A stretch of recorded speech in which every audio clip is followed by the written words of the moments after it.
তো বন্ধুরা, আজকে আমি গিয়েছিলাম মাছের বাজারে। সেখান থেকে আমি নিয়ে আসলাম কিছু ওষুধ, মেডিসিন। সেগুলো আমি ইউজ করি আমার মাছের ক্ষেত্রে। তো এই যে আমি বাসার মধ্যে ঢুকছি এবং আপনাদেরকে এখন দেখাবো প্রথমে কী কী নিয়ে আসছি। প্রথমে লবণ এনেছি, দেখি। তারপর এনেছি এটা হচ্ছে ভিটামিন মাছের। আরও বের করছি, দেখেন। এটা হচ্ছে ওয়াটার কেয়ার সিরাপ, এটা পানি পরিষ্কার করার জন্য। আর এটা হচ্ছে ব্লু ডট। আর এগুলো হচ্ছে লবণ এক্সট্রা অর্ডিনারি এগুলো। তো দেখুন, আপনাদের লাস্ট যেই ফাইটারটি দেখেছিলেন সেই ফাইটারটি এখন কত সুস্থ এবং সে একটা বাবল নেস্ট তৈরি করেছে। এবং এখানে তো অনেক মাছ আছেই।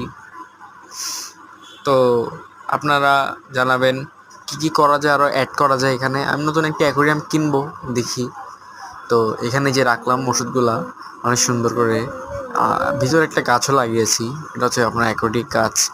এবং কিছু গাপ্পি ছিল, ওগুলাকে আলাদা করছি, এগুলো বাচ্চা দিবে। তো এই তো।